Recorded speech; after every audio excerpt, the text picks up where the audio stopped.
Thank you for joining Toastmasters International's 2020 virtual convention.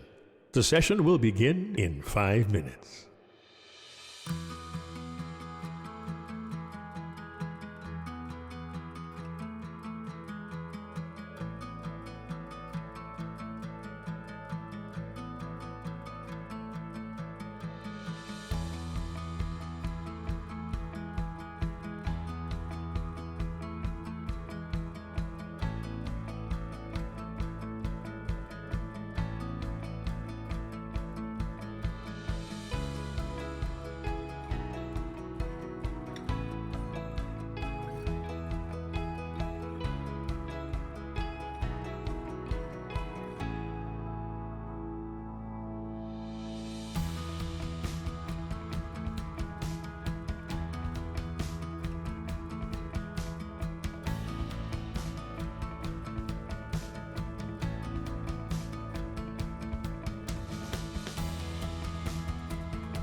Thank you for joining Toastmasters International's 2020 virtual convention.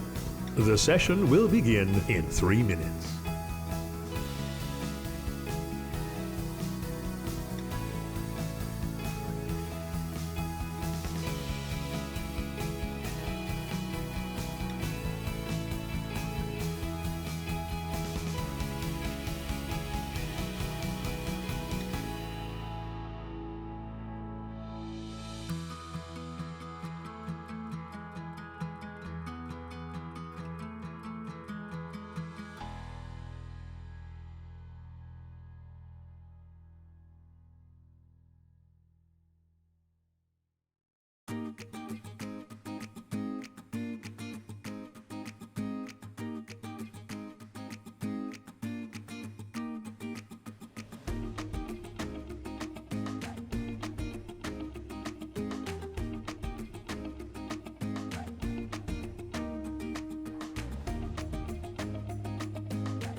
Thank you for joining Toastmasters International's 2020 virtual convention. The session will begin in 1 minute.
Toastmasters and guests, it is my pleasure to introduce International Director of Region 4, Distinguished Toastmaster Larry Marrick.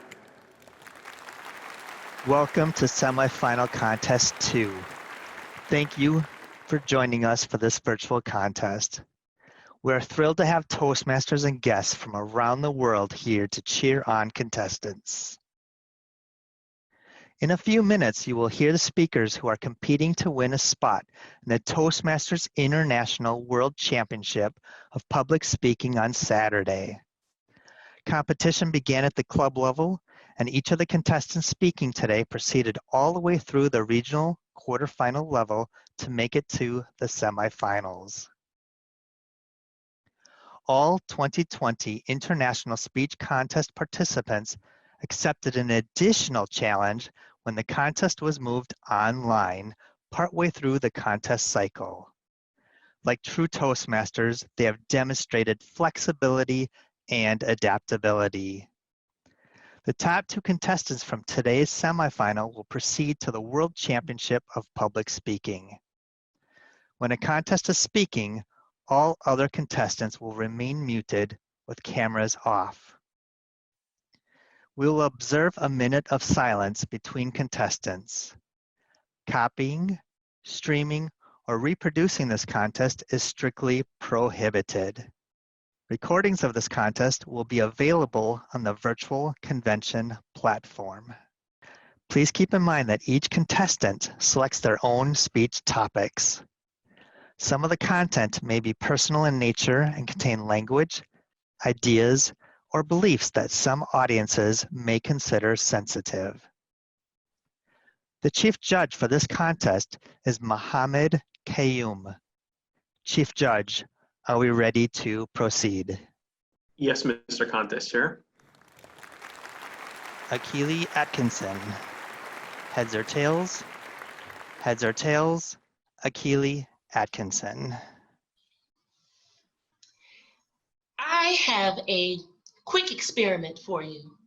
And by quick, I mean it should last about 5 to 7 minutes. If I were to say, luck is as easy as a flip of a coin, would you say heads or tails? But let's try. Anybody ready for some results?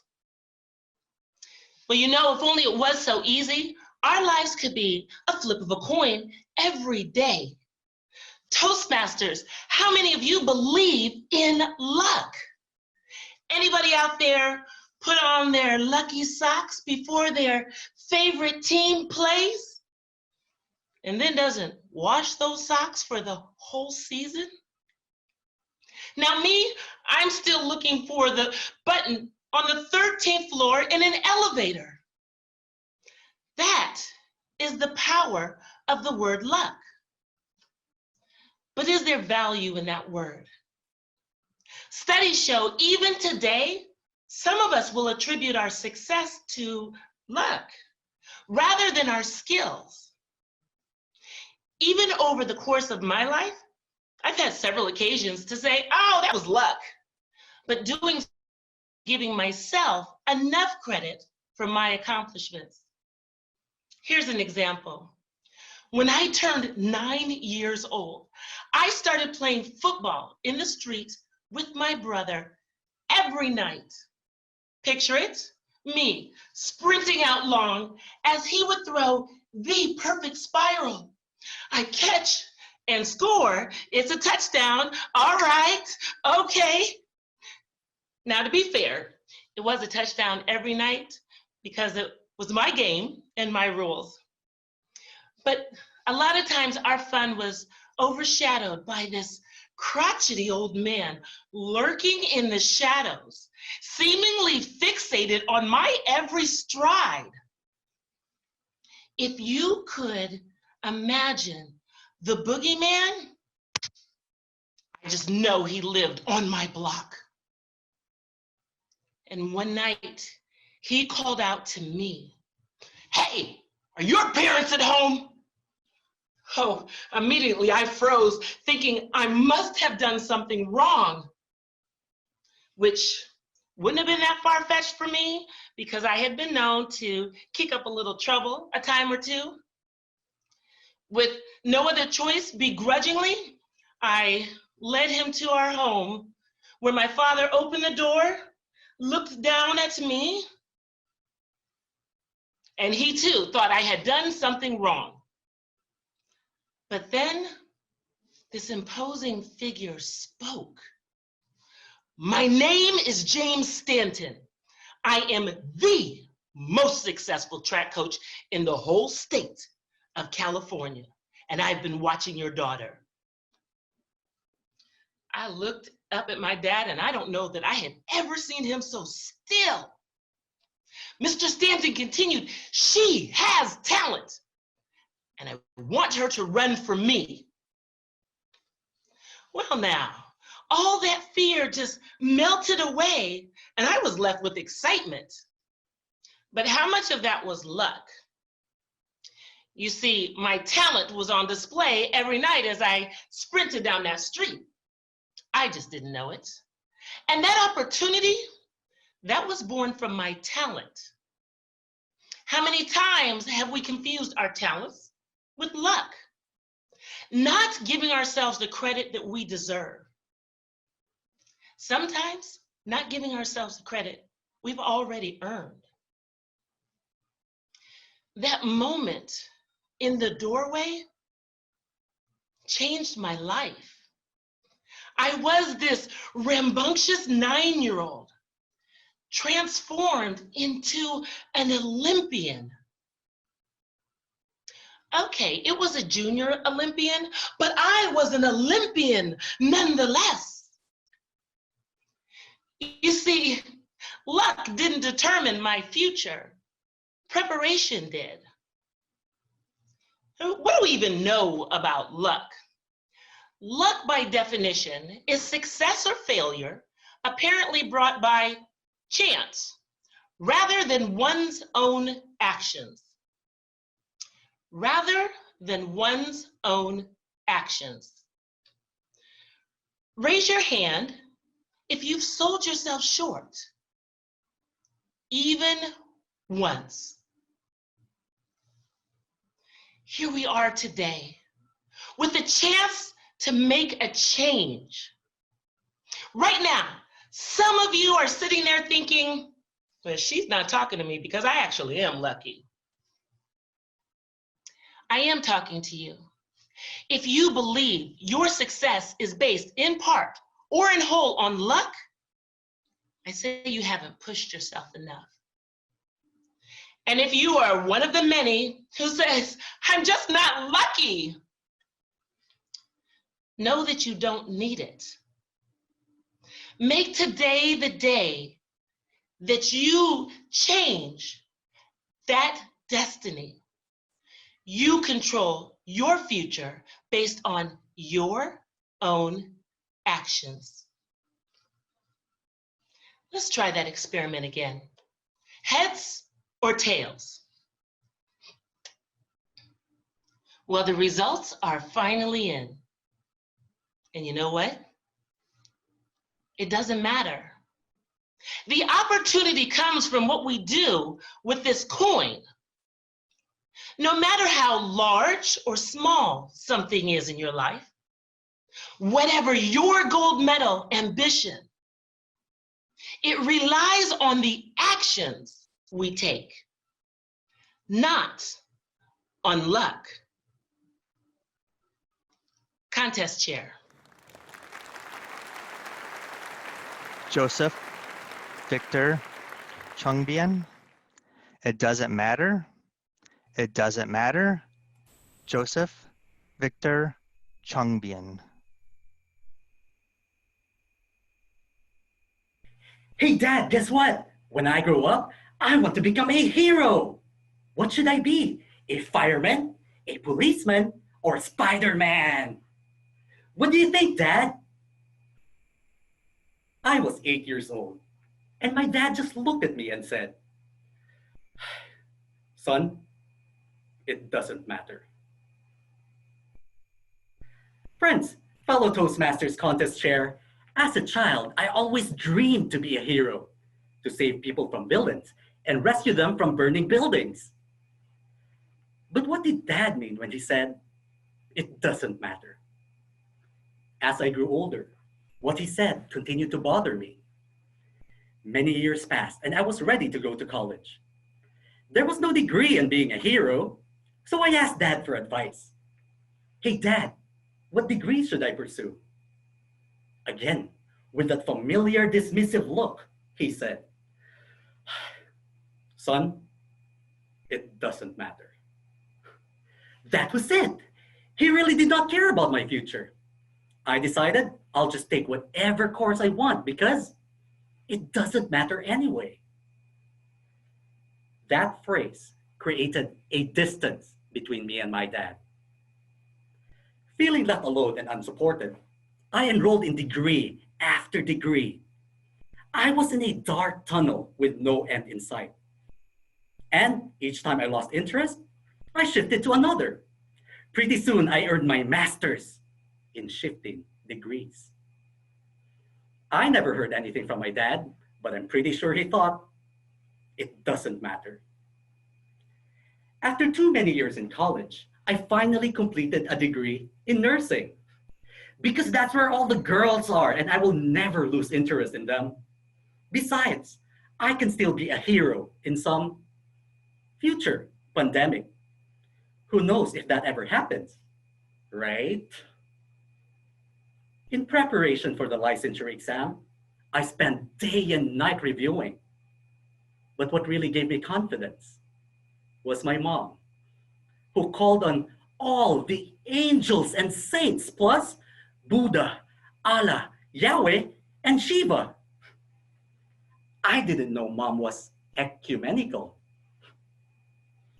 And because of all her efforts, I was the only one in class who failed. Now this time, my dad did something different. He sat beside me and cried with me. He put his arm around my shoulder and said, "Son, it doesn't matter." What? It doesn't matter? Doesn't anything matter to you at all? My dad, a man of few words, explained, "Son, so what if you flunk in the licensure exam? What I think or say to you about your future doesn't matter. What truly counts is what you want to be." And then he told me something that I will never forget. It doesn't matter where you start. What matters most is where you choose to finish. I didn't know that my dad was a philosopher. All these years, I thought he was plain old dad. It is amazing how things in our life can turn completely around. Instead of distance from my dad, the words "it doesn't matter" became a bridge that brought us together. It fostered communication and much needed support. 3 simple words, so easy to misunderstand, so full of wisdom when you finally get it. And he was right. I dreamed to be a fireman, studied biology, studied information technology, trained as a nurse, worked as a waiter, and as a hotel receptionist. And even in the middle of this pandemic, I was recently appointed as the vice president of Marriott International Hotels, Toastmasters Club. My journey is not done, but that doesn't bother me because, as my dad said, what matters most is where we choose to finish. Fellow Toastmasters and friends, are you overwhelmed with all that's happening right now? Do you feel stuck in a tunnel with no end in sight? Are you so caught in your tracks, you're afraid to change? I have learned that making changes is not a sign of weakness. In fact, it takes courage, even strength, to admit the need to change. There is no shame in changing course when you find yourself stuck in a rut. One must have the courage to get out of there and go towards what makes it right for you. I am sharing this story because some of you out there may be in the same predicament. And if you are, just bear in mind that not knowing where to start, it doesn't matter. Wasting too much time changing courses in life, it doesn't matter. And failing too many times, it doesn't matter. Because it will not matter where you start. It should not matter where you start. It doesn't matter where you start. What truly matters most is where you choose to finish. Contest chair. Please give our judges a minute of silence.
Lauren Merritt-Taylor, walk in your purpose, walk in your purpose, Lauren Merritt-Taylor. When I walk into a room, all eyes are usually on me. Not because I'm the prettiest, although I do think I look pretty good. Not because I'm the wealthiest. Trust me. 3 words: student loan debt. But it's because, although it may not look like it virtually, I'm the tallest person in the room. And when you are the tallest person in the room, people typically greet you in the following way. Whoa, how tall are you? And did you play basketball? So I typically respond in the following way. I am 73 inches tall. That's 6'1" for those of you who aren't great with measurements. And no, I did not play basketball. Don't look so shocked. But they always are, because in their mind, tall equals basketball. But that is not my purpose. And I know that is not how purpose is determined. Contest chair, my fellow Toastmasters, and now my fellow purpose seekers.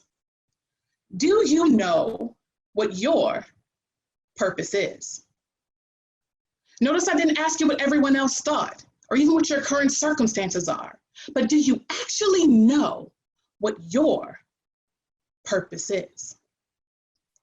I believe that purpose is ignited through passion. I am a writer. That is my purpose. And I've always been that artsy writer type. My bedroom was filled with stories, poetry, and artwork. I even directed and produced my own television show. It was imaginary and in my room, but that's not the point. I knew who I was, and I was not an athlete. Running for fun? Not exciting to me. My mother recognized this, so she allowed me to pursue my purpose and walk in my purpose as well. But maybe society wasn't pressuring you. Maybe it was family. I have a friend named Taylor who went to her sister's alma mater, and I thought she was ecstatic to go. But she told me, Lauren, I did not want to go to that school. I only went because my parents made me. But I plan to transfer to a school that specializes in my field. Whoa. I thought she was absolutely courageous for deviating from the path expected of her, to pursue her plan and walk in her purpose. It's not easy, especially as we age and our responsibilities increase. I know a young man with responsibilities. He's handsome, driven, dedicated. He's my husband, and he's an aquatics director. He enjoys his job, he does it well, and it puts food on the table. And it had better, because this wife loves some greens. And when I say green, I do mean green. But his first love, aside from me, the love of his life is music. He plays his bass guitar and tuba at weddings, churches, and even schools. But he makes time to push through to his passion and walk in his purpose. But how do you do that? How do you make time for what it is that you love in the midst of expectations and responsibility? Well, no matter what it is that you love to do, you must follow the 3 Ps. First, plan. Second, pursue. And third, you push through. First, your plan. What have you always wanted to do that you have been putting off? Sit and write down your goals. Make sure that you post it on your bathroom mirror, behind your door, or even on your favorite snack packaging. You just need to be able to find it. Because your plan is a living, breathing document, and you need to be able to see it and touch it to understand that it's real.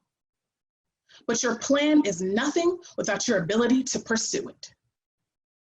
When you are pursuing something, you are chasing after it like it's the only thing in the world that matters. For instance, if you love poetry, you need to tell yourself that you're going to go down on Thursdays to your local coffee shop or venue and make sure that you perform some of your original work in front of a live audience. Mark it in your calendar and treat it like a mandatory appointment, and you would be surprised at how much progress you make. And finally, your most challenging tip is your push through. That's what I said, it's your push through, because it's going to come when your family needs you, your kids, the dog, the job feels absolutely overwhelming, and the world is weighing down on your shoulders. Your push through is your ability to go over, through, and even around your obstacles to get to your goals. Because your story wouldn't be worth telling if it were easy. Try again, and you push through to your dreams. What I need you to understand, my fellow purpose seekers, is that we just don't chase after our dreams for ourselves. We do it to inspire the world around us. Think about it. What if the very thing that you're putting off is preventing you from making a major impact on your life, someone else's, or ultimately the world's? We need you and your gifts and your talents to make a change in society. So plan, pursue, and finally push through. Chase after your dreams like you actually want them. Your best life is waiting for you after all. If only you would be bold enough to walk in your purpose. Contest chair. Please give our judges a minute of silence.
Lindy McLean, the slice you left behind, the slice you left behind, Lindy McLean. Passions are powerful. When did you first discover yours? I was 7 years old. Imagine yourself sitting beside me in the darkened auditorium. I'm watching my babysitter, Brenda, star in her high school production of My Fair Lady. The costumes, movement, lights, music. Oh, the music. I could have danced all night, I could have danced all night and still have begged for more. What did you want more than anything to be or to do? Watching Brenda play Eliza Doolittle, something inside me lit up. I wanted to come alive on stage like that, to inhabit stories, to move people. As a child, my passions were tolerated, even indulged. I sang, I danced, and I learned to play the trumpet.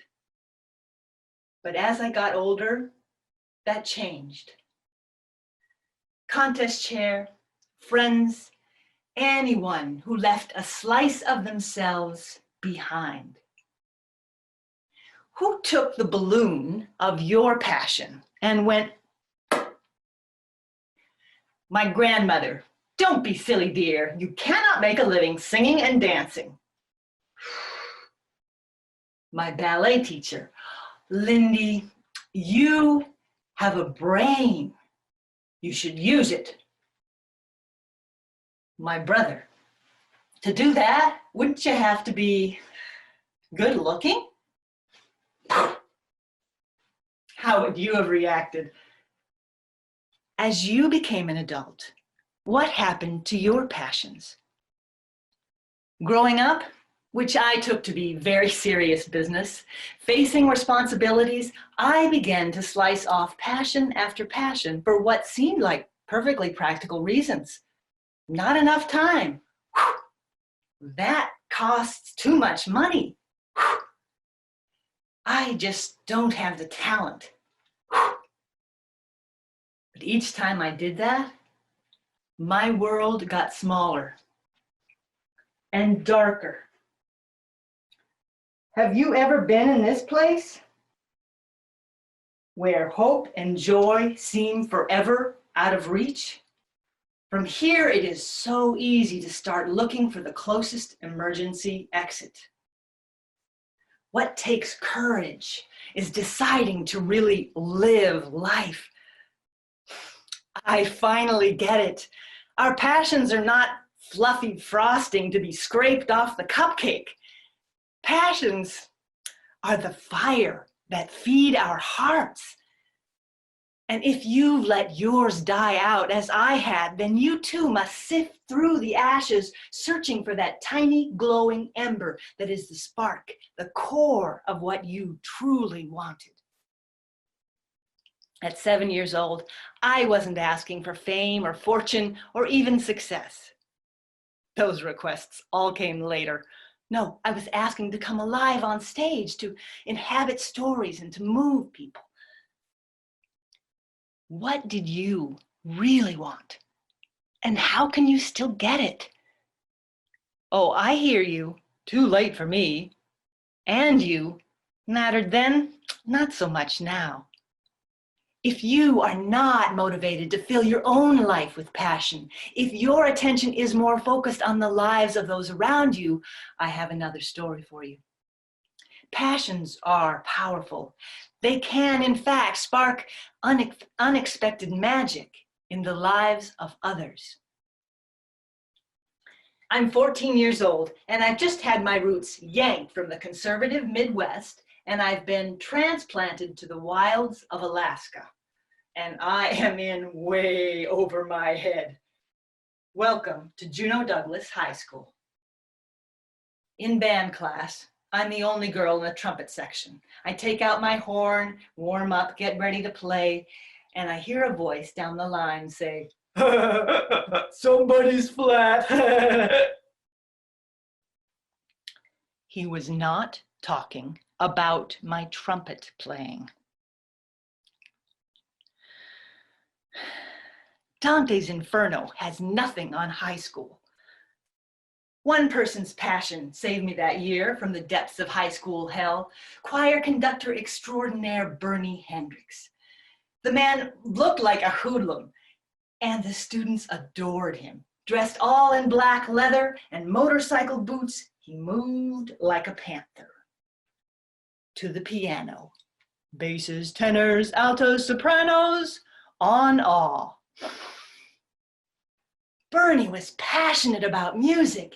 You know, he taught that whole room full of rebellious teenagers how to sight read music using a system of hand signals called solfege. Do, do, so, la, la, so, fa, mi, re, do. As his excitement spread through the room, as we began to crave the joy of singing together in harmony, something happened. The way those other students saw me changed. I went from being that skinny, no-account new girl to being somebody who could sing, somebody worth knowing. I don't think Bernie ever knew that he changed my life that year.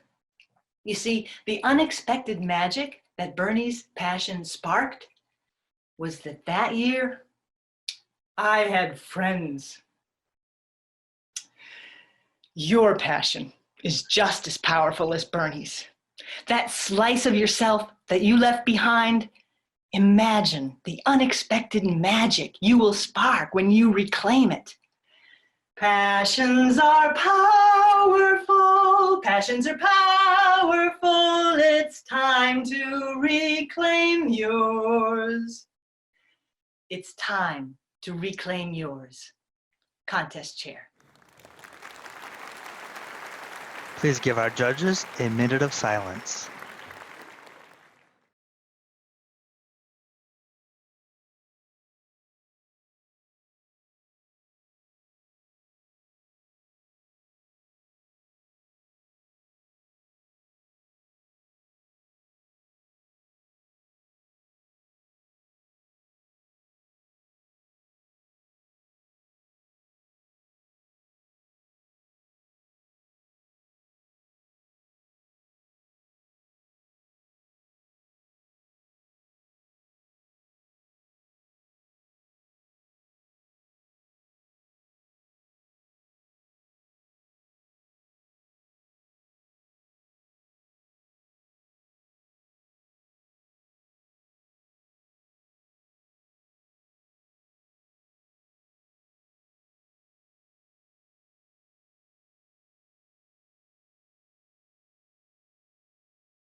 Mark Tannen, what I really, really want, what I really, really want, Mark Tannen.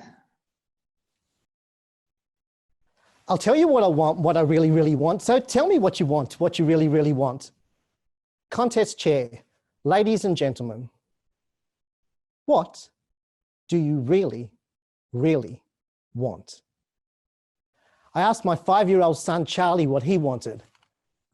A Buzz Lightyear toy. I asked my 7-year-old daughter, Sophia, what she wanted. A new soccer ball. I asked my 10-year-old daughter, Isabella, what she really wanted.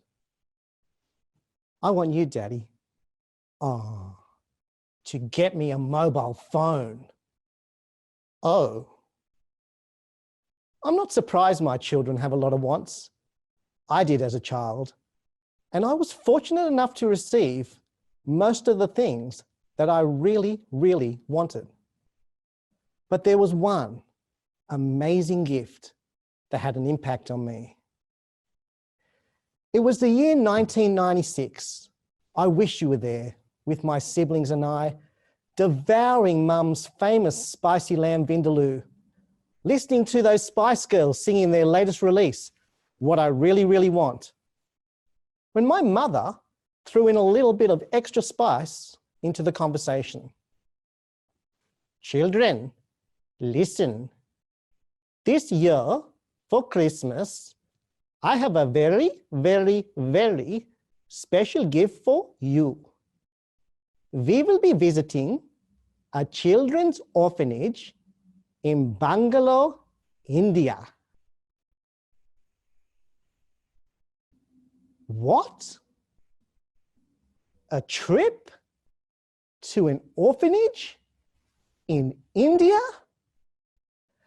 This was not something we really, really wanted as a gift from our mother.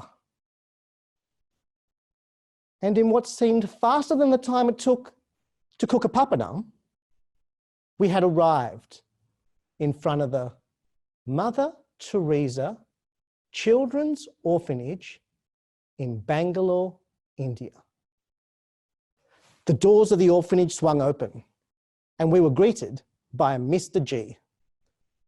Welcome, welcome, welcome to our most humble orphanage.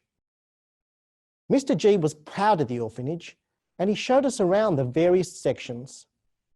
We soon arrived at the Children with Special Needs section.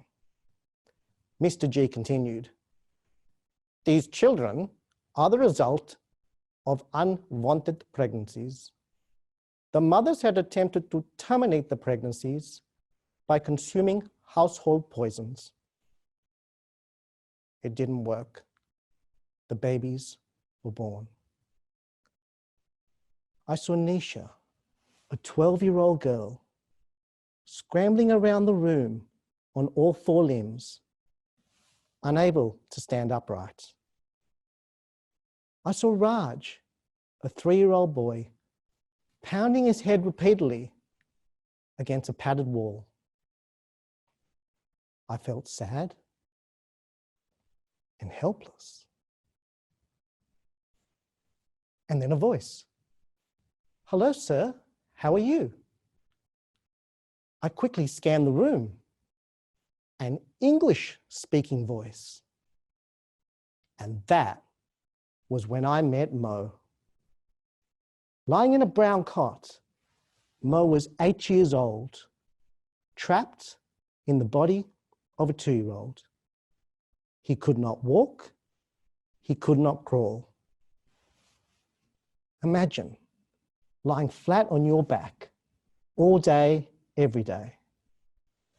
No iPhone, no soccer ball, no Buzz Lightyear toy, no possessions except a simple watch on his left hand. Hello, my name is Mark. What's your name? My name is Mo. And just like that, we started chatting. I noticed Mo was happy. Mo was content. And Mo carried a conversation with ease.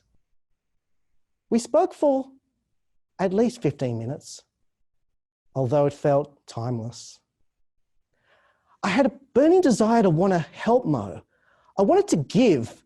I felt so lucky and fortunate compared to him, and that I had so much, and that he had so little. And in the corner of my eye, I saw Mr. G, signaling our time in the orphanage was up. It was time for my conversation with Mo to come to an end. And just as I was leaving and saying goodbye, Mo gestured for me to come close.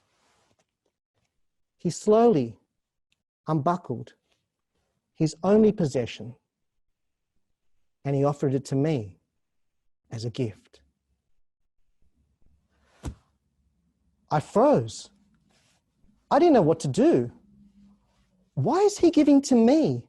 I should be giving to him. I walked out of that orphanage, dumbfounded and almost in a daze. I turned to my mother for guidance, and with a wise smile, she said, "Always better to give." "But Mummy, I gave him nothing in return." "Yes, you did. You gave Mo conversation. You gave Mo your time. You gave Mo respect. I smiled. My mother smiled. The penny had dropped. I had understood the gift my mum was hoping I would receive. Mother Teresa said, some people come into our life as blessings. Some people come into our life as lessons. In 1996, I was blessed with a lesson from my mother and from Mo about the power of giving rather than receiving. I now try to instill this insight into my children every single day. And yes, it's very much a work in progress. My suggestion to you, if you're anything like me, is to focus on what you can give. You might be surprised to find that is what you really, really want. Contest Chair. Please give our judges a minute of silence.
Maureen, Zappala, pushing your envelope, Maureen, Zappala. Do you know where the phrase pushing the envelope comes from? Fighter pilots. The limit of safe conditions for an airplane is called an operating envelope. Gutsy pilots would fly their airplane to its limit, nudge, and then push just beyond it, just a little, faster or higher. Like breaking a record, it was exhilarating. And that pilot was never the same. Contest chair, ladies and gentlemen, do you ever nudge your limit or push your envelope? What if you were never the same? In 1986, I had my dream job. I was an engineer doing jet propulsion research for NASA. I was in charge of this cool project. It was the engine work for an experimental aircraft that had wings pointing forward, which is backwards. This is what engineers do with too much free time. It was a big project with a tight schedule, and my job was to keep it on schedule. Now, the day we started, my crew chief, Jack, walked in and said, "Maureen, we can't start. We're missing those measurements." Uh-oh. Quick tutorial on a jet engine. This engine was a cylinder, 4 meters long, 1 meter in diameter, the back opening neck down to a 1/2 meter. The measurements Jack needed were inside the engine, which meant someone had to crawl inside the engine, carrying sophisticated measurement equipment called a digital micrometer. Fancy name for a ruler, which we didn't have. Really? This is NASA and we don't have a ruler? Guys, this is not rocket science. Okay, it is. Let's call the measurement lab. They got one. An hour later, the measurement lab technician walks in, all dressed up in white coveralls like a hazmat suit, lugging his equipment. Name tag reads Ben. Uh-oh. The opening of the engine was a 1/2 meter? Ben wasn't. They call him Big Ben for a reason. I thought, he can't get in there. We'll never get him out. And that's a bigger schedule. That's a bigger problem than schedule. I looked at Ben and Jack. They both looked at me.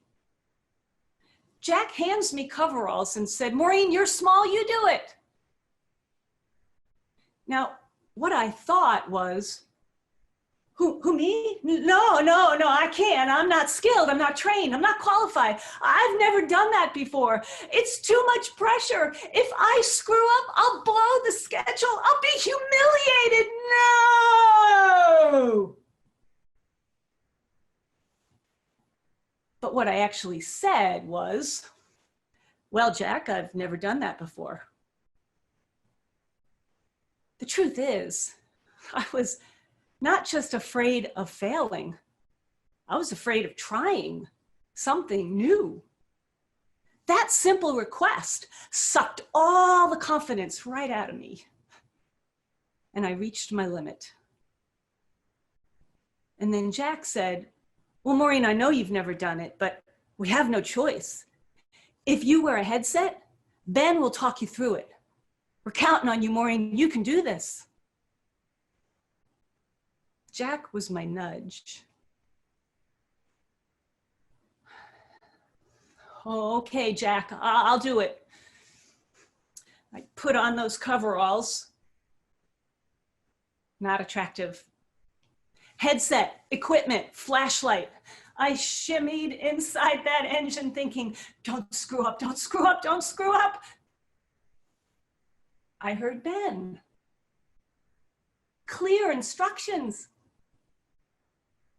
Oh, I think I could do that. Okay.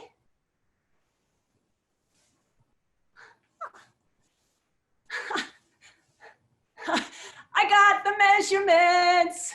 Schedule restored. So was my confidence. I looked around. Oh my gosh, look, I'm inside of an F404 turbofan engine. This is the engine on the F-14 fighter plane. Have you ever seen Top Gun? You know that scene where they fly off the aircraft carrier and flame comes out? That's where I was, without flame. It was sweet. And to think, I almost missed this.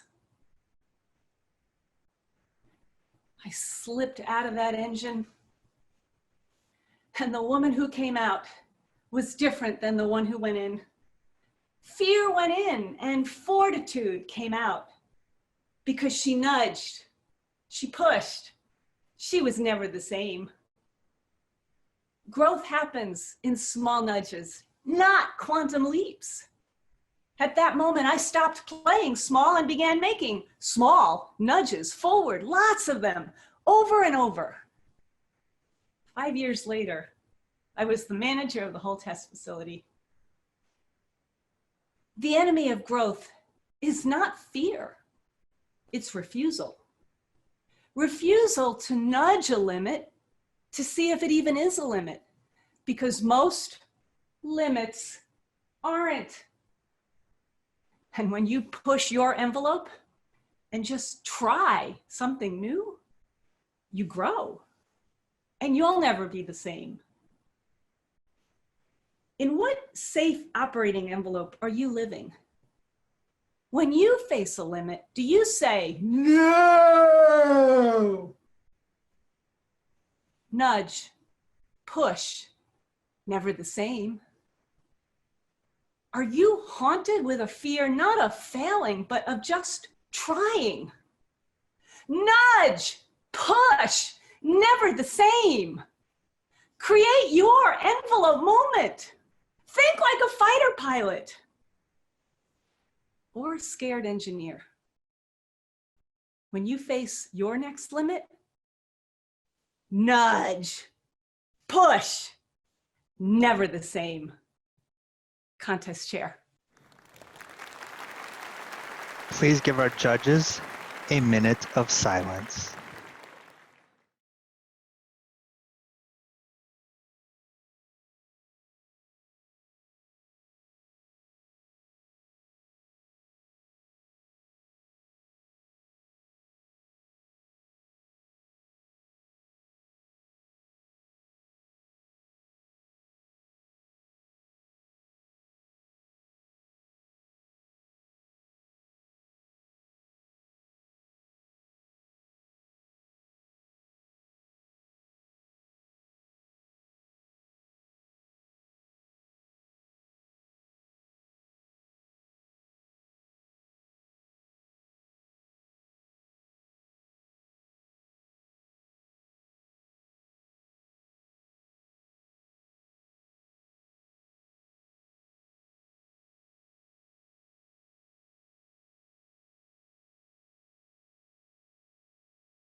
Kenny Ray Morgan. The question, Kenny Ray Morgan. Science research reveals that when two strangers meet, the first thing they see is color: black, white, brown, red, or yellow. Secondly, gender, male or female. And finally, appearance. Now, mind you, this is all happening subconsciously in nanoseconds, which raises the question, is a book judged by its cover? Contest chair and fellow Rainbow Coalitioners, I'm reminded of 3 occasions that might shine some light on the answer to this question, and I'd like to share them with you. In October 2015, I attended the GQ fashion show for breast cancer research held at the Minneapolis Art Institute. Ironically, the attendees adorned themselves more than the scantily clad runway models. It's no wonder Mark Twain said, "Clothes does make the man a woman. Naked people have little, if any, influence on society." That evening, I decked out in a black pinstripe suit, a long black Armani top coat with a white Gucci scarf, and a black wide brim fedora. As I strolled through the gallery, a pretty lady approached. "Wow, you're cleaner than the Board of Health." I blushed. I went from pure ebony to cocoa brown. Entering the auditorium, my eyes locked with the beautiful blue eyes of a handsome little boy. Pointing directly at me, the kid shouted, "Mommy, Mommy, look, look, it's Luke Skywalker." No one was going to convince that little kid that I wasn't that Star Wars character. Both his and the pretty lady's assessments of me were quite obvious. However, what happens when we harshly prejudge others? I submit to you that we become insensitive, if not downright cruel. Fellow Toastmasters, were you ever victimized by that cruelty? I was. Let me explain. On May Day 2018, after a grueling workout, I entered the garage elevator and stood to the left of an elderly Caucasian lady who immediately switched her purse to the right next to a Caucasian male. When the elevator doors opened, he snatched her purse and bolted through the garage. "Stop him, stop him, he's stealing my purse." Instinctively, I began chasing. After a lengthy pursuit, the thief finally released the purse. Rushing back to return it, I found myself surrounded by policemen. With weapons drawn, one officer commanded, "Drop the purse. Hands up. Interlock your fingers behind your head. On your knees."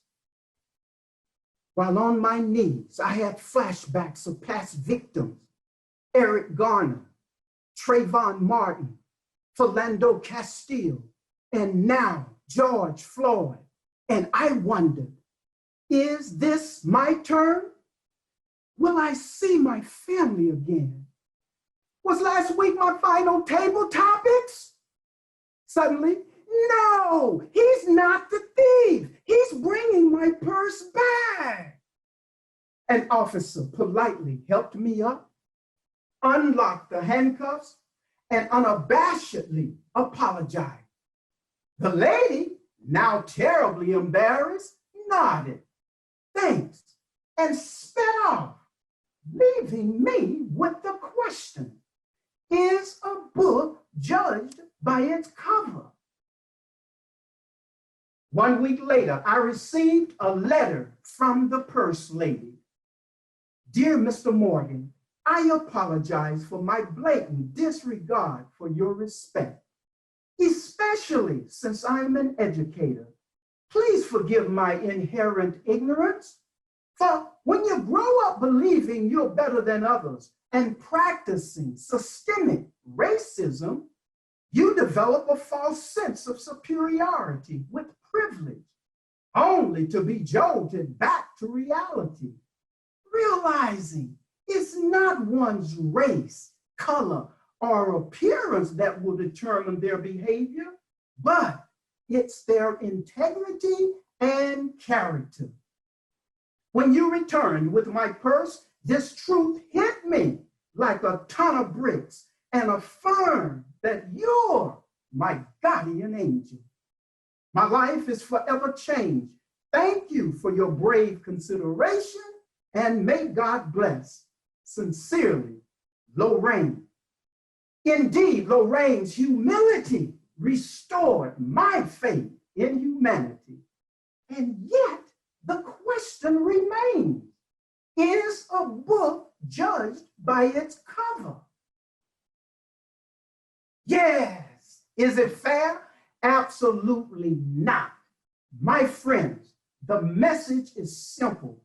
Whether you're black, white, brown, red, or yellow, male or female, wearing Gucci or Goodwill, have a money or no money, every law-abiding citizen deserves to be treated with decency, dignity, and respect. After all, if you're only focused on the outside, you will never discover the love blooming from within. Judges, please submit your ballots. We will call for silence until all ballots have been submitted.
We will now move on to meet the contestants. Akili Atkinson. Yes, hello. Hey, Akili. Can you tell us where are you from, what district you are representing, and what is the name of your club?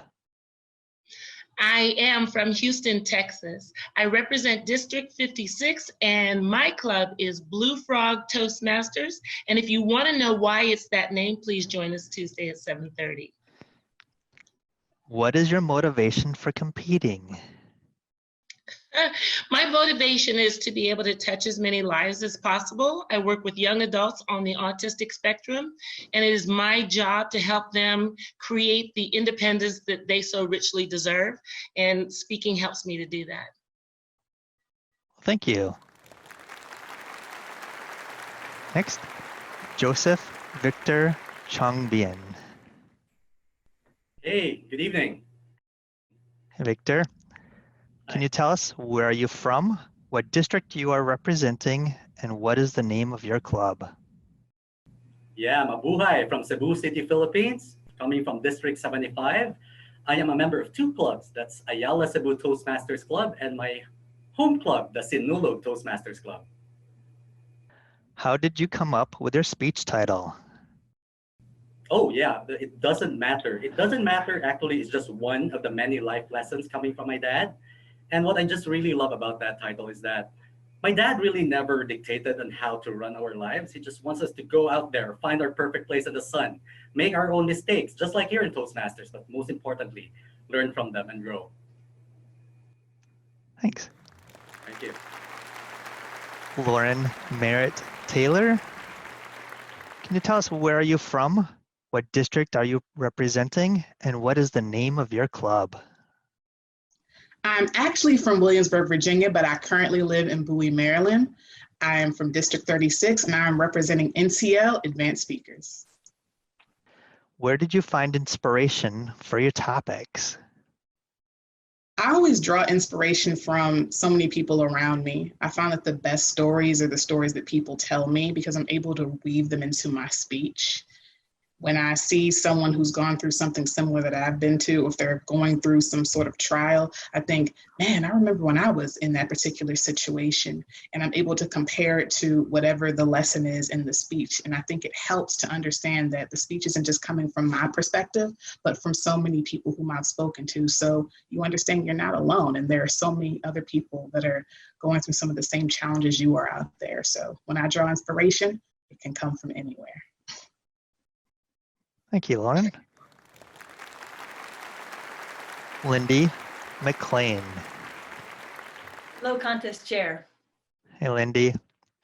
Can you tell us where are you from, what district are you representing, and what is the name of your club? Yes, I'm from Sequim, Washington. I'm representing District 32. I competed out of Professionally Speaking Advanced Club in Poulsbo, Washington. My home club is Sequim Toastmasters in Sequim, Washington, and I also belong to Jefferson County Toastmasters in Port Townsend, Washington. How has your club helped you prepare? Oh my.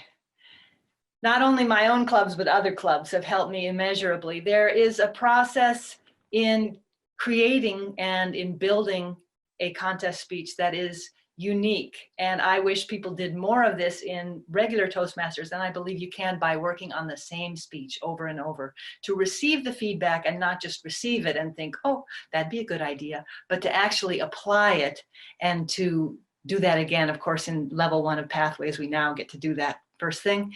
I encourage people to do that more and to compete in the contest for that very reason. Your growth will be exponential. Thank you, Lindy. Mark Tannen. Mark, can you tell us where are you from, what district are you representing, and what is the name of your club? Sure, I'm from Sydney, Australia. I'm representing District 90, and the name of my club is Macquarie Park Toastmasters. How has Toastmasters impacted your life? Toastmasters has impacted my life in many ways.